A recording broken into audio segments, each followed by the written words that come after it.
வின்னோஸ் Germany days பார்த்துட்ருக்க எல்லாருக்கும் வணக்கம். இன்றைக்கி நம்ம வீட்டில் என்ன டின்னர்னு பார்த்தீங்கன்னாக்கா, சப்ரேஷோட பர்த்டே பார்ட்டிக்காக நான் பண்ண பீஸா ஃப்ளோர் வந்து கொஞ்சம் மீதி ஆயிடுச்சு. ஸோ அதை முடிச்சிடலான்ட்டு ஹோம்மேடு பீஸா சாஸ் பண்ணிவிட்டு அது கூட வந்து capsicum, red, green, yellow 3 colour capsicum, அப்புறமா வந்து அது கூட கார்ன் போட்டுட்டு சீஸ் போட்டுட்டு நான் வந்து பேக் பண்ணிட்டேன். அப்புறம் ஆரகேனோவும் சில்லி ஃப்ளேக்ஸும் வந்து சீசனிங் பண்ணிட்டேன். இதுதான் வந்து இன்றைக்கி எங்கள் வீட்டில் டின்னரு.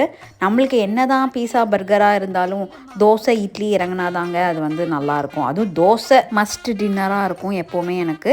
அதனால் நான் எனக்கு மட்டும் 2 தோசை ஊற்றிக்கிட்டேன். கொஞ்சம் பீஸாவுக்கு பண்ண ஆனியன் மீதி இருந்ததுனால அந்த மீதி இருக்க ஆனியனையும் தோசை மேலேயே போட்டுட்டு அதையும் நான் பண்ணிக்கிட்டேன். தோசைக்கு வந்துட்டு நான் தக்காளி சட்னி வச்சுக்கிட்டேங்க. அதாவது கார சட்னி மாதிரி எனக்கு மட்டும் தானே, அதனால் ஸோ கொஞ்சமாக கார சட்னி மாதிரி பண்ணிக்கிட்டேன். உங்கள் வீட்டில் என்ன டின்னருங்கிறத சொல்லுங்கள்.